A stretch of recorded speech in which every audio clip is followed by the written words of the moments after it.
What are the absolute essentials for a modern day studio? We're going to talk about a mixing studio and probably talk about a recording studio in light of the very soon to be open Tay Sound Studios with Paul Third up in Scotland. My name's Ed Thorne. Welcome back to another episode of the Working Audio Tools podcast, where we critique mixers, discuss the philosophy and the psychology and the current trends behind mixing music, whether that be Atmos, plugins versus analog versus digital, whatever you want to talk about, we cover it on this podcast. If this sounds like something you're interested in, please like and subscribe on YouTube. Give the podcast a follow on Spotify or wherever you listen by. And also, if you really want to help us out, if you get value out of this content on a weekly basis, as we know a lot of you do, please share, leave a review on Apple Podcasts, whatever you can do. We very much appreciate it. Paul, a few spring to mind immediately for me about what the essentials are for a modern mixing studio. And I think you're going to like the first thing that came to my mind. Okay, let's go Can for you it. guess Then. what that is? Analog. Oh, no.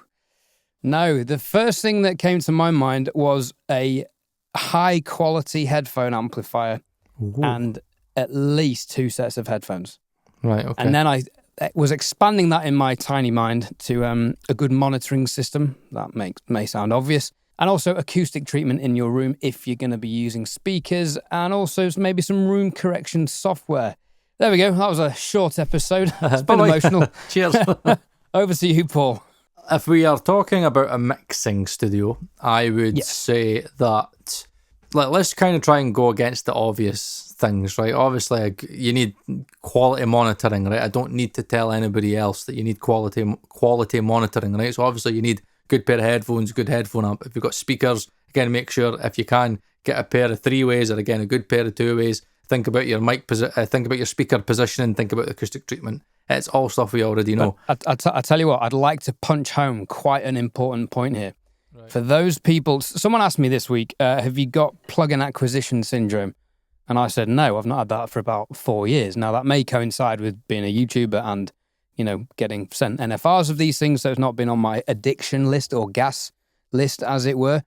But for those people who are addicted to buying plugins, stop. You have enough. If you want to buy a new set of speakers or a new headphone amp or a better set of headphones, don't buy a plugin for a year and save your money. That's my first bit of advice in this episode. Sorry, carry on. No, that's fine. It's a good point. But I think let's try and think about things that many people might not think about first off. So I'm going to go into something that I know will be on Ed's list because the two of us have it, but we've got different kinds. A comfortable chair. No, I don't actually have that in my studio. I've got the one that my father-in-law was using because I'm so tight. It's an office chair. But I have been thinking about getting a really good studio chair just because I know that when you're sitting in there for like 4 hours, 6 hours, sometimes for me, I'm like in my audio cave and I'm like, I've not moved, not drunk any water. It's all about comfort. But no, it's not a chair. I would have to say that a DAW controller is something that I found to be really, really handy. It's not key, but I would say what I've noticed is that when I've had potential clients in the studio, they've clocked it because I normally have it open because I've got it in the little shelf under the desk and I always have it like there in plain sight. And even just the idea of like somebody coming in and knowing that you're on the faders, like, and I done it was a cute little thing for my daughter and her daughter's friend. It was her birthday, and I agreed with my wife to get them in and we'll play whatever song they want and I'll record them over it and stuff, just so they can have a studio experience. And then see, just having the faders, because I had a few people in, and I watched them clocking me with the faders, and it's just, I don't know what it is. I just think even from a visual aspect, it works a lot. I think clients like it, but there's more than that. See, in a workflow element, I have found that the PreSonus Fader Port 16 has made a massive improvement to my workflow because I'm not looking at the computer screen as much and I'm thinking more about, using my hands and using my ears, and I'm just kind of like riding things. I'm doing automation now. I'm just doing it on the fader and I'm looking away from the screen, where when sometimes you've got clients in, and again, there's a good point that Stephen Cole made a couple of weeks ago when he was talking about, why he's got the console and again, why he's flying on the faders, is that there can sometimes be a bit of a lack of I don't know what the word is. It's hard to emote with your client when you're busy, like on a screen, click, click, click, click, click, click, click, click, click. It's hard to maintain connection.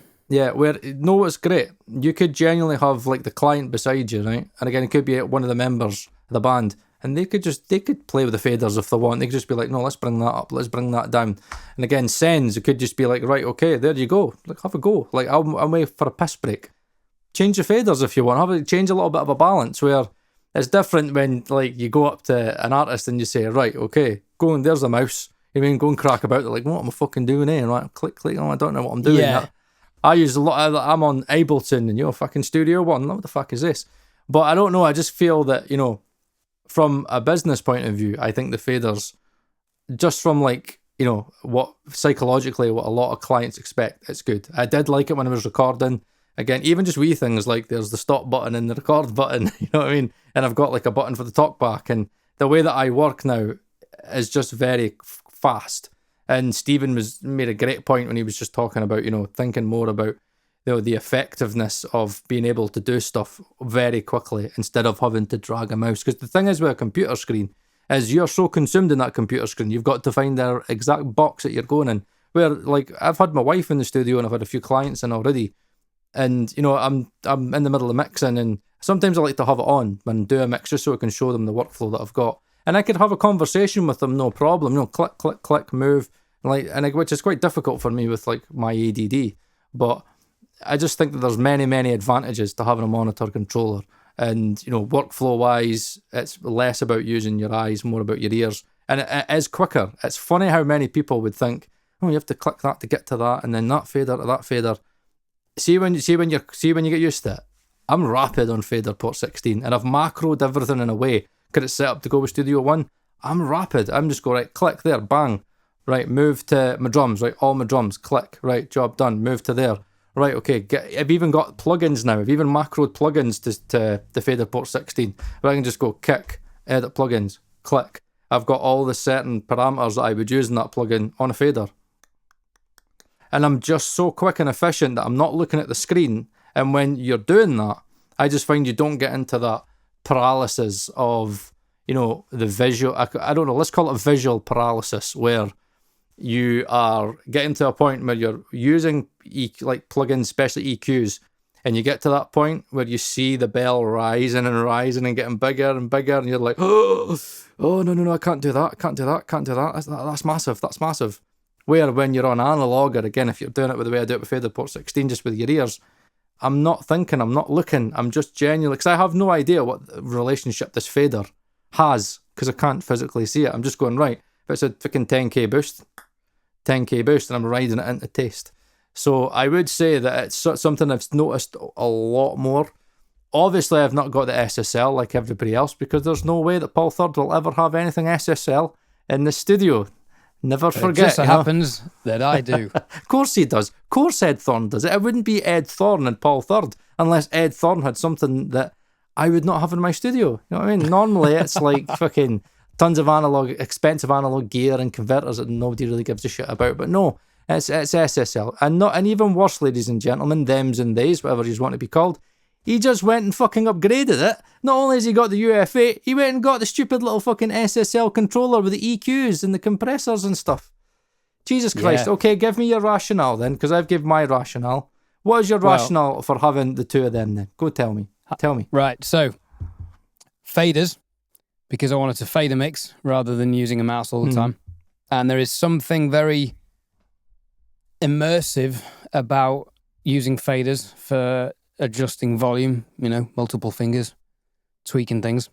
So that's been good. I've also programmed it to do a drum sample editing, that was programming. Cool. Very nice. I did. I'll admit, Ed, that was very, very nice. I could probably do it, but I need to figure out how to do it. But it was very, very, very, very, very nice. Yeah, that was one little macro things that's on the SSL tutorial that I quite liked. There's a couple of things that work really well in Pro Tools, but I hate the way it works in Logic. I hate how they've set it up for Logic. So I've used it a couple of times, literally as a fader bank, and that's it. But in Pro Tools, it gives you the ability to zoom wide and obviously vertical as well. But the vertical thing is easy on the keyboard, but wide you can't actually do, I don't think. But this enables you to do that. You can scroll through banks, go through multiple banks of 8 at a time. And also you can select channels, press plugin, and then pull up whatever plugin you want to edit and then edit it. And you can also do the same with channel sends and stuff like that. I don't use the sends thing though, because I still getting my head around that in Pro Tools. As for the UC1, exactly as you said, it's got the parametric SSL EQ and the bus compressor. As I'm moving away from bus compression quite a bit at the moment, I've not really used that, but again, quite good to have a tactile controller on as many buses as you want. With the buses though, the SSL 360 software is quite nice to be able to pull up all the channel strips as if you're looking at a console. So I've got a version of the SSL 4KE something on the whatever the plugin is on each channel strip and the bus compressor, and I can just zoom along and look at it on one screen as if it's a desk, which I quite like. I'm actually thinking I need to get another screen in the studio, another physical monitor to split this up. But yeah, it's exactly as you just said. Playing with something and not looking at the screen. So I've put some ridiculous. I was playing with some guitars today. I put 9 dBs of gain on the guitars at about 5K, and I thought that's gonna blow the vocals out. Sounded great. I think it was 5K. So no, maybe it was 2K. I don't know. But it was something. I just thought, you know what? I'm just going to try that. So the idea of getting this was kind of inspired by Mark and James at Present Day Production, of just playing with static EQ like they would have done in the old days and not getting bogged down with too much stuff. Now, immediately my mind goes, ooh, but what about dynamic EQ? You can't live without dynamic EQ, which I can't, but I can always add that later. So, yeah, the UC one's kind of an experimental phase. Right, okay. That may or may not stay. But, you know, the thing with the EQ is what I've learned about analog gear is analog EQs are quite limited. Yeah, especially if they're stepped, if they've got fixed cue points and all that. For example, my 550Bs, I love the sound of them. Sometimes I just run drums through them because they do something nice in the low end. But the EQs are a bit limiting, if we're being honest. And the SSL EQ, quite frankly, doesn't sound any better than the plugin. Where compressors, I think, are a different story. Compressors do something which I still like and prefer over digital compressors. So my 500 series racks may change. I may free up some space for stuff, but as I've always said, all of this was intended to track through ultimately further down the line. So yeah, that's my SSL story. I'm digging it. I feel modern, and exactly what you said as well, Paul. I've had a couple of people in, and they instantly look at that. Yeah, they lights, faders, and knobs and twisty things, and it seems impressive to them, you know. Which unfortunately is half the battle these days. Is looking. I was going to say look more professional than you are. No, it's just looking a little bit more what the client expects. You know, at the end of the day, what does the client expects when they see like all these old videos of Queen or whatever, you know, in the studios, they've got the fucking huge consoles and the faders. So it's just a nice little touch, I always feel. But if it wasn't helping my workflow, would I fuck have in the studio? That would just be like limiting me for no reason. But genuinely, you know, what me and Ed have found is that the approach is, you know, better for us. Now, it doesn't work for everybody, because I've had a few people comment that they've tried it and it just doesn't work for them. Some people genuinely do work better with a trackpad. Again, like M's got, you know, a trackpad, and he was like, oh, I need to get you boys on trackpads. No, he's not got the trackpad. He's got the Pro Tools rollerball thing. Oh, is that it? Yeah. Which actually I've been using because I was put his on Tuesday, and I can see the appeal. The thumb thing's hard though to get used to. I was like, what? I was ever trying to click like that. I was like, no, use your thumb, you idiot. I'm like, oh, fuck off. I was like I'm just so alien to me. But you know what? Long story short, what we're trying to say about the UFA and like the Fader Port 16, or again another monitor controller that you can get, is that it's thinking about how do we want to work and what makes us work in a more efficient manner. That is kind of more what I think about when I think of mixing studios. Many people would sit there and say, yo, yeah, you got to have all the kind of gain, you got to have the big massive speakers and blah, blah, blah. the gear is a luxury. We've said it many times before. But Yeah. I do think that in your studio, you should probably, and this comes from like if you're doing a bit more recording, you should have maybe at least like one like Neve or something, like a one, like when I say really good preamp, because there's nothing to do with Audient preamps and stuff like that, but one preamp that is you know, like a industry expectation, because the compressors are difficult because the industry expectation is like a CL1B, and I've not got the money for a CL1B. And I'm not going to wait as long. I think it's like a 5-year waiting list. It's ridiculous. And the second-hand prices went up. And the warm audio doesn't sound anything like the fucking real deal, so I wouldn't even waste my money on that.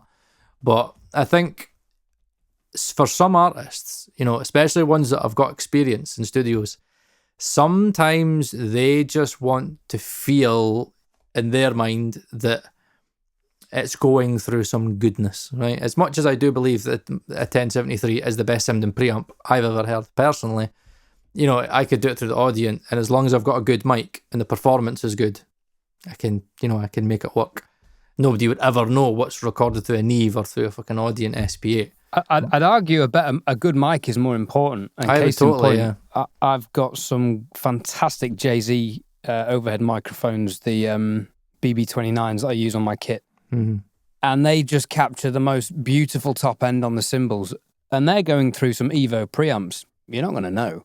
You know, but I mean, you might know with the Evos below 100 hertz because they don't quite have the depth in the low end that a Neve or an Audient might. In the top end, that's where good quality microphones can make a difference.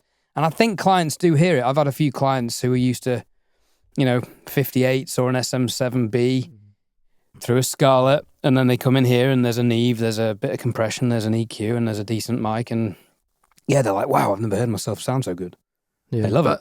But I definitely think that sometimes it's just about whatever you can do to make the client feel more at ease. Sometimes it's like, oh, have you got a Neve 1073? Why do you even want a Neve 1073?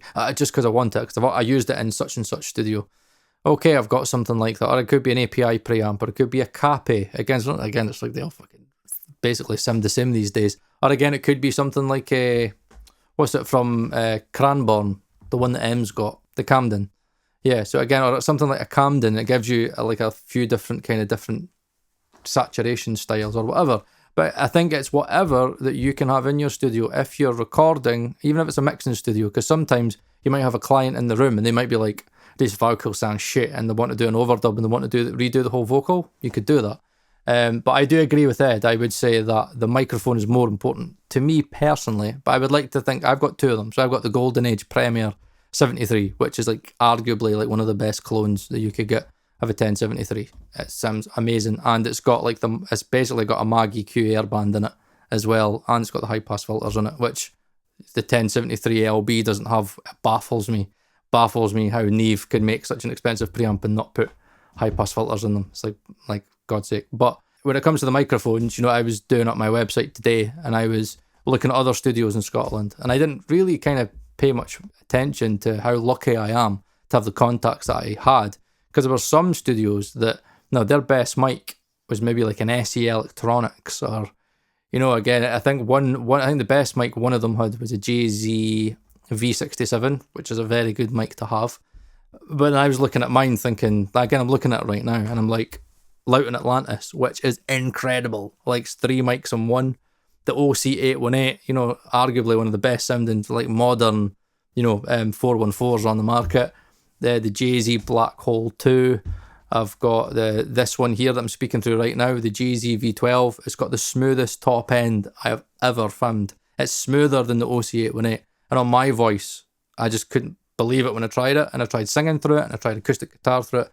And I was like, oh, this sounds like smooth as butter, almost like a U87. You can get that really smooth top end out of a U87. So either way, right, I'm very fortunate that obviously I've got like very expensive mics, but as I've spoken about before on my YouTube channel, expensive isn't always like the most important thing. Yes, like there is a quality and a lot of expensive stuff. Like if you get an Elam 251, or you get a U87, or you get this vintage like V12, or the Austrian Audio, or the Loughton Atlantis, or again like a Neumann U47. You know, they've all got a sound. You know what I mean? They've all got a very high quality sound that I can hear it definitely. When anybody says to me that like you could get a Rode NT1, which is a very good affordable microphone, but it to sound as good as on a U87 on a certain source, no, it's not.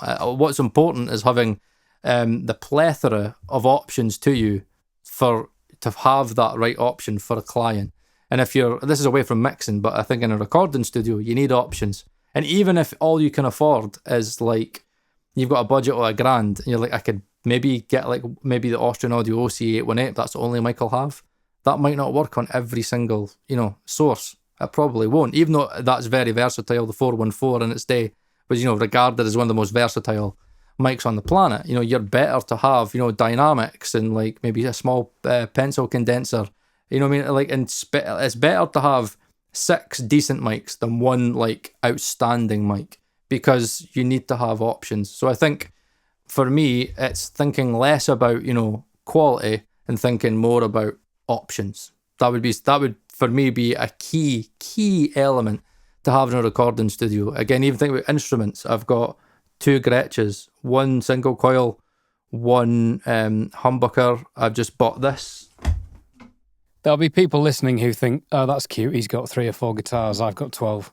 Yeah, no. Guarantee it. But, at the end of the day, right? The same with snare drums. I've got, I don't even know, 5 snare drums, maybe 6. They'll be like, oh, that's cute. I've got 17. Yeah. And then, look, this might look garish to some people, right? But it sounds amazing, right? It was £500 and it's a parlour guitar. I could get Sims out of this that I can't get out of Dreadnought. It sounds, it's got a bit of a compressed sim to it. And for finger picking and arpeggios, it's amazing. And anybody could tell me, oh, you can get a Martin or a Tyler, I'll rip the shit out of it. I don't give a shit. Like, I play better out of this. And the people that have played it already have been like, wow, this plays so easy. Jesus, this is like fucking butter. I'm like, and those are the things that's going to matter more to a client. Again, you could have a Taylor and like, it sounds great, but they're like, I'm struggling to play it. And again, it could be a certain type of kit and they just don't resonate with the kit. It could be a Gretsch kit.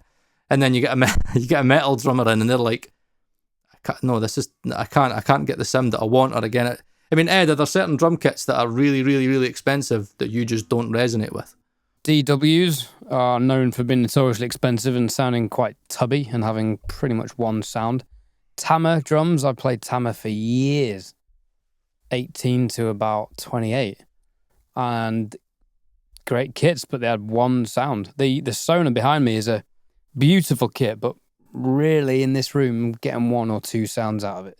Mm-hmm. Now, snare drums are the majority of a kit sound. So with drums, it's all about the room.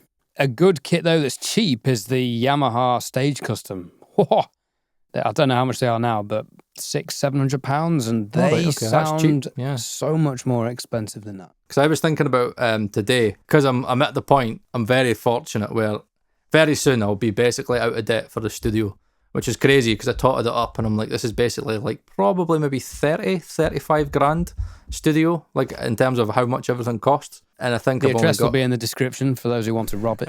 Anybody wants to go in the tan.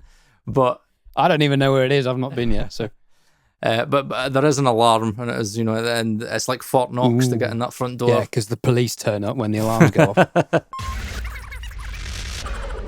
The Working Audio Tools podcast is brought to you in association with our friends at DistroKid for all of your musical distribution needs. Don't forget, you can't just upload your songs to Amazon, Spotify, iTunes, or Tidal. You have to go through a music distribution service. There are many out there, but DistroKid is the one that Paul and myself use. They don't take any of your royalties. You keep 100% of the streaming revenue that you earn. For just $1.92 a month or $22.99 a year, you can upload unlimited songs. Your lyrics can be found in Google and other places. You get the blue Spotify verified checkmark, and you can create royalty splits between yourselves and fellow contributors. You also get access to the new DistroKid iPhone app for editing and uploading songs and accessing your statistics on the move. There are plenty of other tools available on DistroKid. We'll go through those in another section.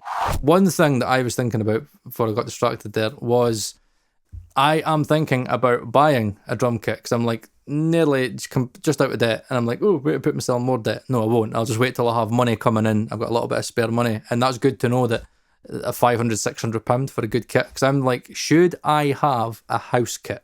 And that's Hang something. on, I'll just break that down. That's a £600 just for the shell pack. You're then talking another £600 for the hardware, and probably another grand for half decent cymbals.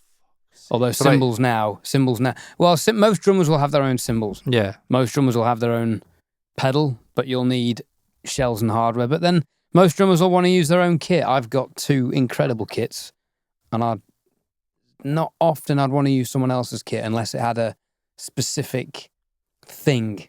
But would you expect a house kit if you went to a studio? No, I'd want to use my own. Like if I was recording my own music. So, but then what about if you think about, say, like more of a modern recording studio? If I were you, I would save your money and just find a local hire place that has a decent kit. Yeah, but then it's like, it means that I've got to like disassemble it and then mic it all up. I'm the type of guy that I really just like to walk in and stuff's done. Like, I think that was one thing that Warren always had good when I was in his studio in LA, was that he had the kit all set up, and I was like, it's already there. Like, what I was thinking about was having it not in here, but just outside the room. It's a it is a massive outside. There's a massive entranceway, and I was just going to buy gobos and like try and like deaden it. I mean, sometimes that is a great idea.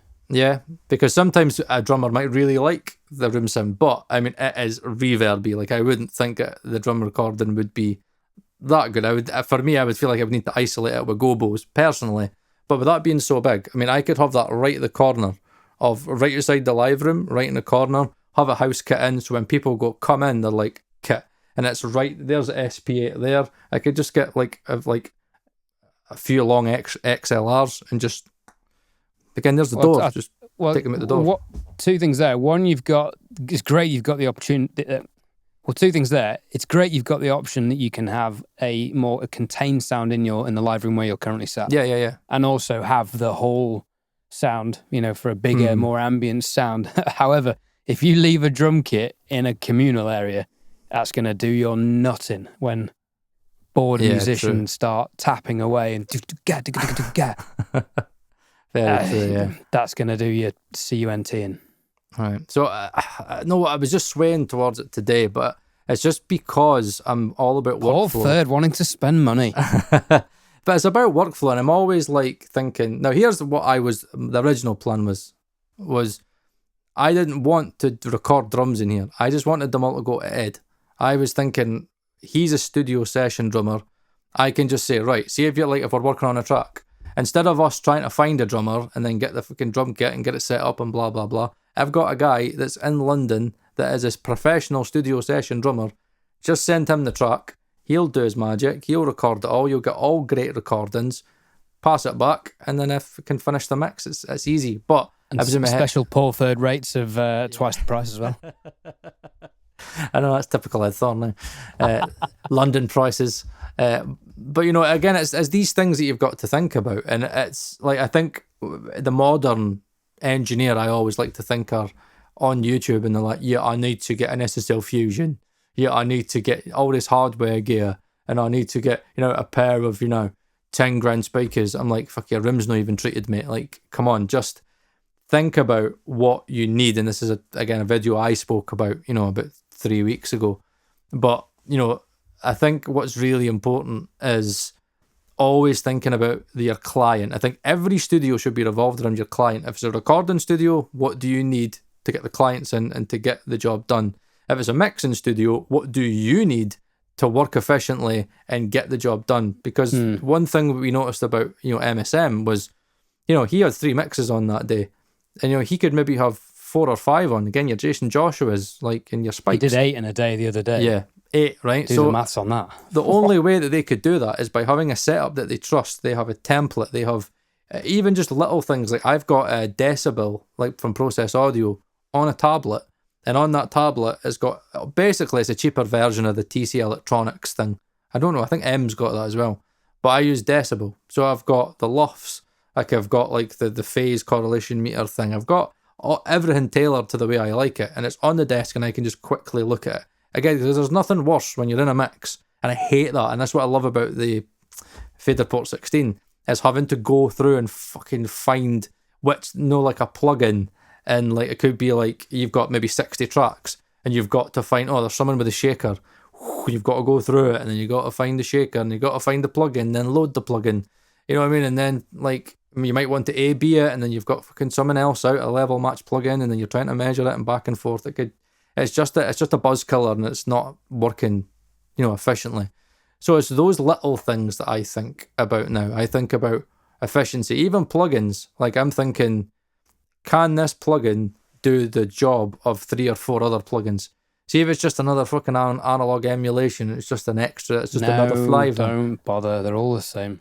Move on. Controversial. Troll me in the comments if you want. Yeah, but and that's why, I'm using stuff like from Emrachelic, that because like Kickshaper and Vocal Shaper, they do the job of like fucking 3, 4 plugins. And I can just be on one plugin, one GUI. I've got the macroed now, especially Kickshaper. I've got it macroed to fader port 16. Takes time. That's cool. But when you've got all that stuff macroed and you take the time and you're able to do that, I generally just go edit plugins, bang.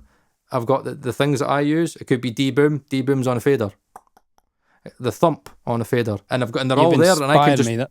That might be something I program in on my UF8 because that is something that I use on the essential channels, kick and bass. Yeah. So I think it's all about effectiveness, isn't it, Ed? It's all about finding tools that make you more efficient, whether it be recording, whether it be mixing, whether it be mastering. It's all about efficiency. It's all about workflow, and it's all about that.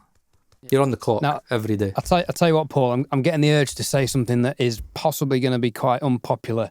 Now, Paul, I feel like I need to say something here. This is bubbling up inside me, and it's not going to be very popular. Yes, I love it. I'm excited. Feel free to troll me in the comments because I just don't care about this.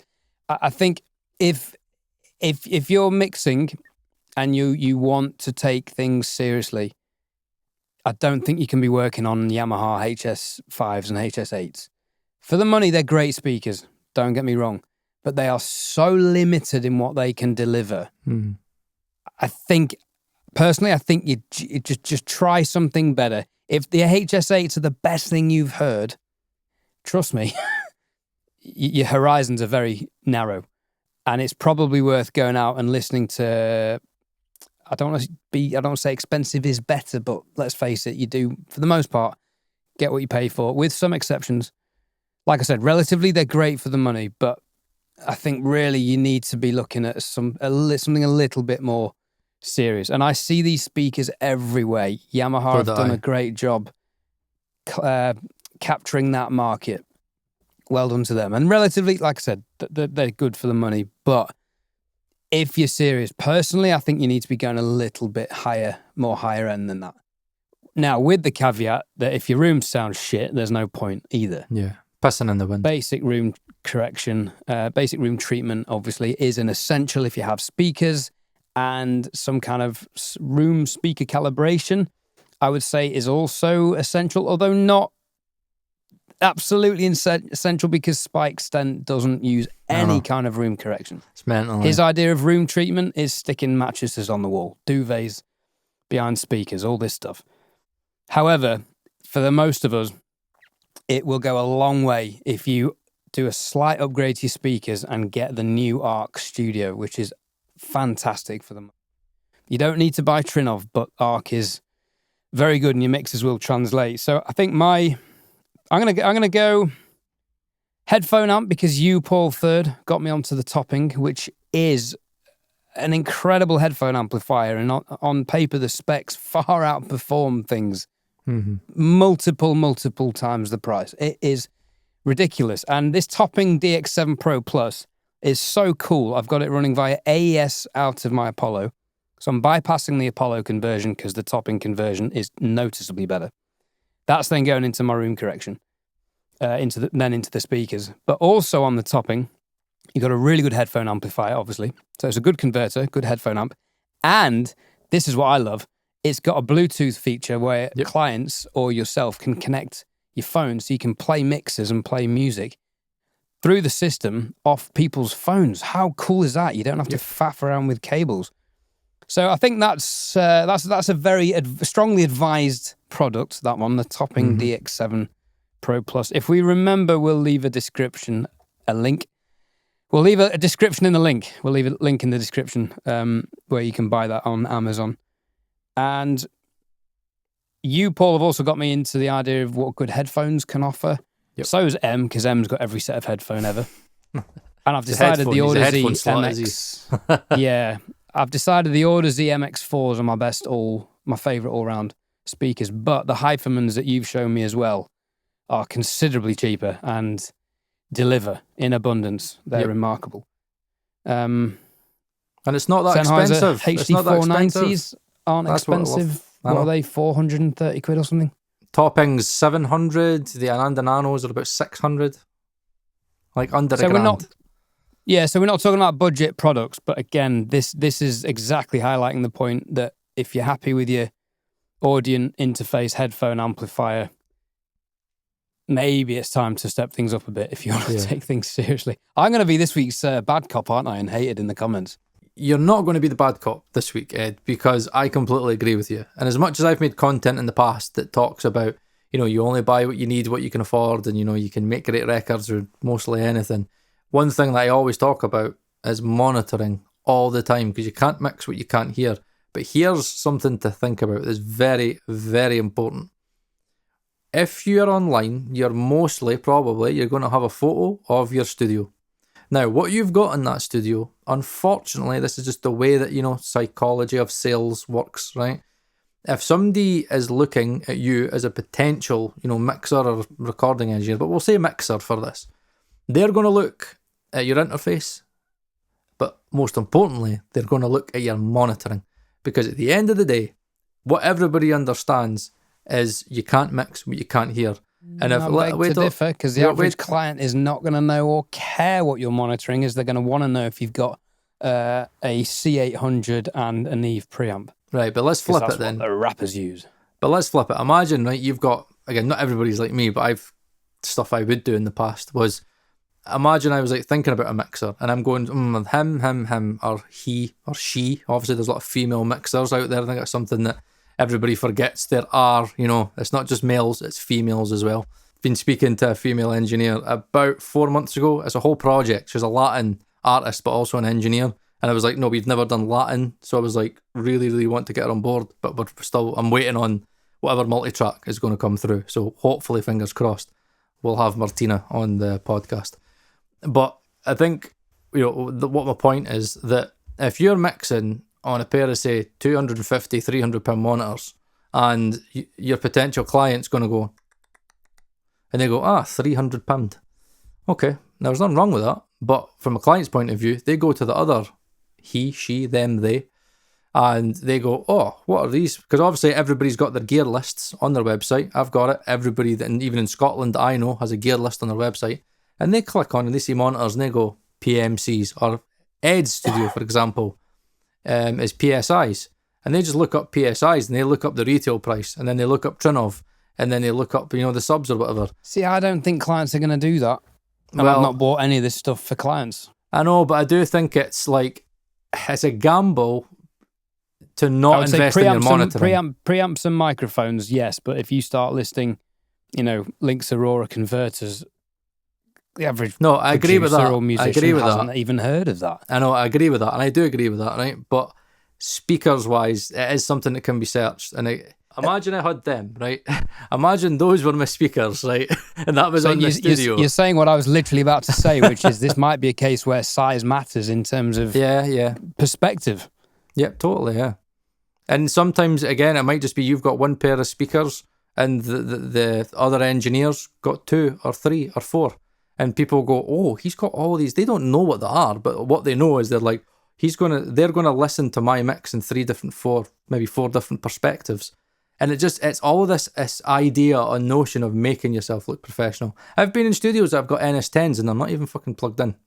Like, genuinely, they just sit there on a fucking meter bridge and I'm like, oh yeah, the old NS10s. They're like, oh yeah, they're broken. The amplifier's broken on them. That is nearly every studio you've ever been in, isn't it? Yeah. No, they're broken. Of course they're broken. Totally, yeah. There's no original parts for them anymore. I know. But it kind of brings. But they look shit, don't they? Yeah, totally.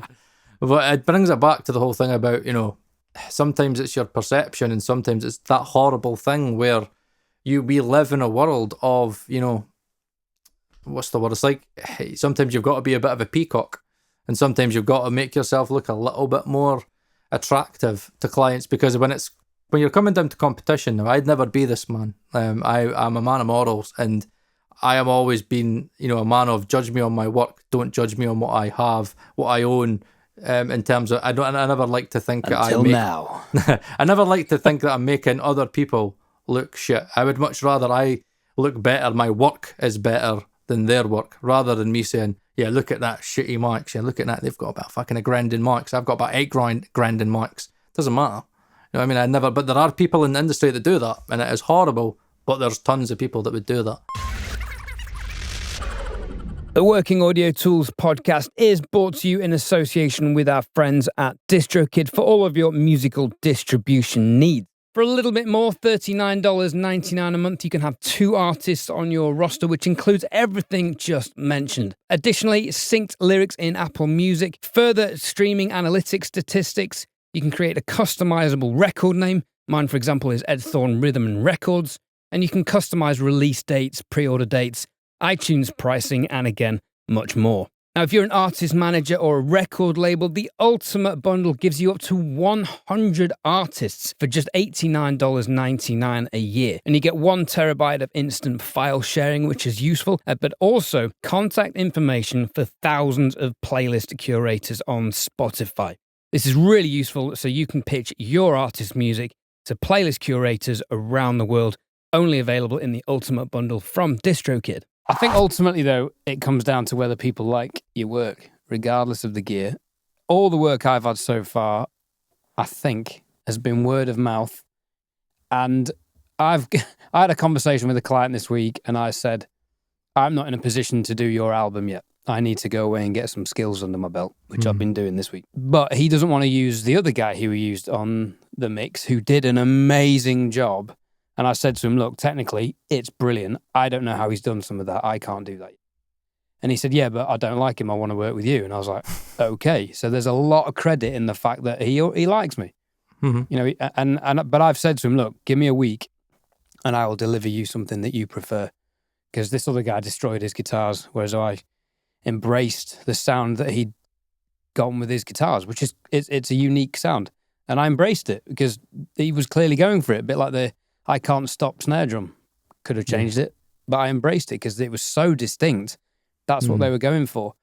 And he wants to work with me, so I'm determined to get a couple of things down. I've had some room translation things to figure out. Bit of news, I've ditched 1 sub and I've gone down to a mono subwoofer for various reasons in my room. And then I've got to learn how that translates. But I think regardless of all gear, the essential really needs to be good client communication and word of mouth. So that's probably the ultimate essential. But as we've both discussed, whether it be headphone amps or speakers, good monitoring is more essential than plugins. How many plugins you've got? Yeah, it's just if you don't have EQs, use the stock Logic EQ. It's fine. The only thing it's not got is a dynamic function. Yeah, you've got to get your clients to trust you, and sometimes having very good monitoring can maybe be that extra little thing that makes them think that I can trust this engineer a little bit more. Again, Ed makes a very good point, and I don't want this to be a thing where it's like, I'm telling you that like you can't be a pro because you've got a pair of fucking, 6, like maybe £400 two-ways. No, like if you can learn on it and you can make good mixes and your clients are happy, that's all that matters. But it's all these little things when it comes to business and competition. But I think, what I'd probably like to end the podcast on would be talking very quickly about what Ed's just brought up, which is definitely the most important thing. And it's something that I'm thinking about with this studio, which is the relationship of, the mixer or the engineer and the client. And that's why on my website today, I've got a little blurb that I've put on it. And it's basically talking about how I perceive the studio and how I built it. And long story short, I've built this studio because I don't want artists to feel the way that I did kind of growing up when, you were an artist in a band and there was always this trepidation. There was always this feeling that I was a little boy in a big studio and it wasn't really a place where I could sit and be creative. It was you were on the clock It's like, right, okay, we've got 2 hours, right, we've got to be really tight. We've got this, kind of like, back in the 60s, just like, right, we're on the clock, we can only afford 2-3 hours, right, let's get it done. And you have a shit take or whatever, and it's like, right, okay, right, guys trying to rush out the door. And sometimes, I used to find studios really a bit nerve-wracking, and I used to feel the pressure. Where in this studio, I've made it in a way that even when you come into the live room, everything's out for you. It's a room where you could be on your own. Again, we've tried to create a bit of a positive mood, colourful. I've got, couches out in the main entrance area, just so people could, sit back and, like, if it's not going well, right, okay. That's what I said in the blurb. I was like, if the session's not going well, you've got the Scottish countryside genuinely right outside the studio. Go for a walk. Go for a 10-minute walk. Enjoy the walk. Breathe in the country air.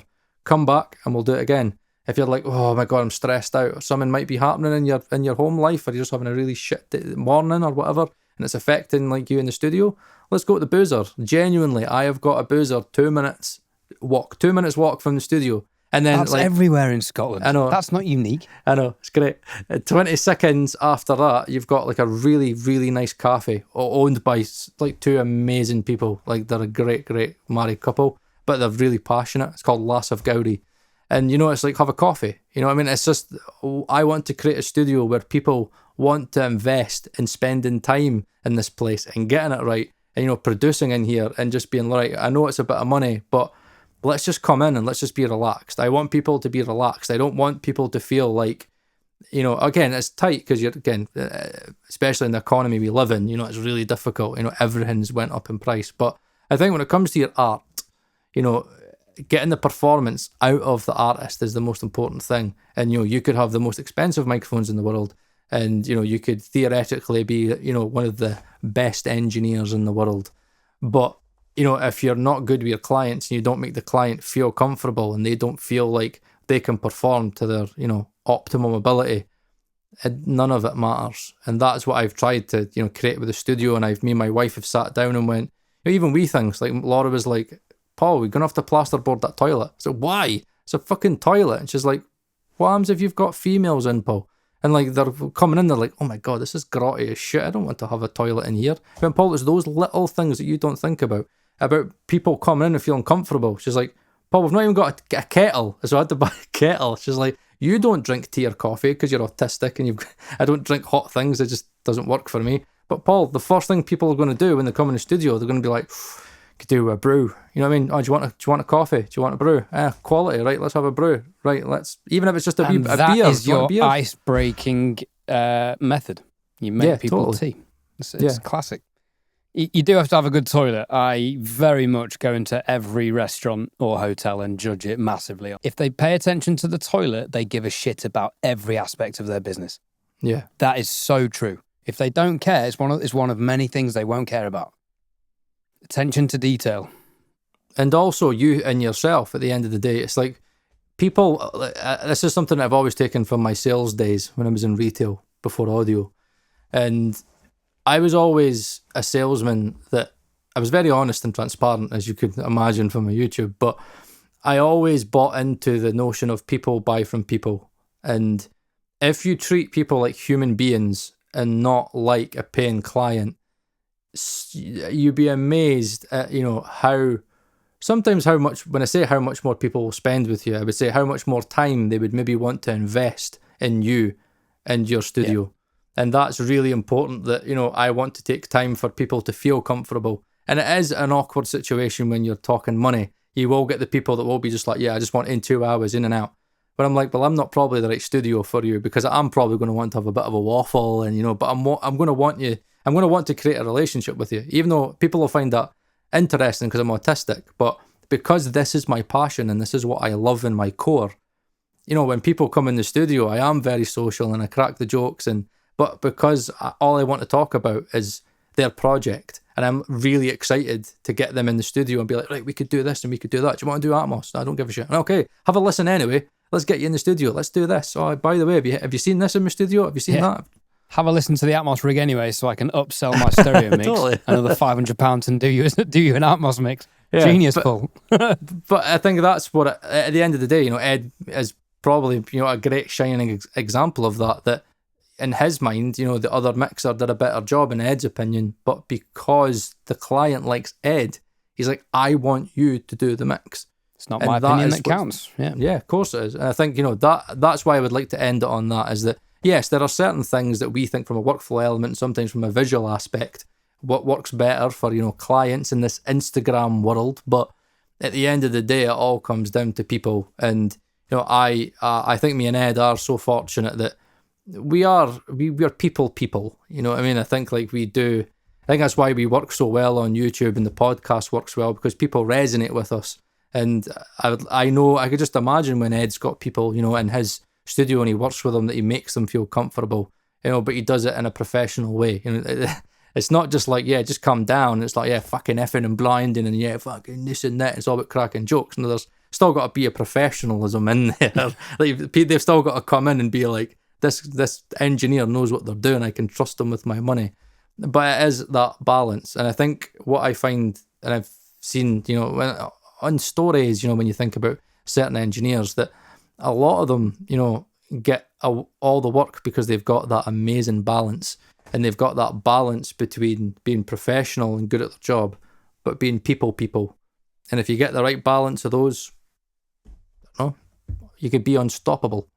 And that's probably what's the most important.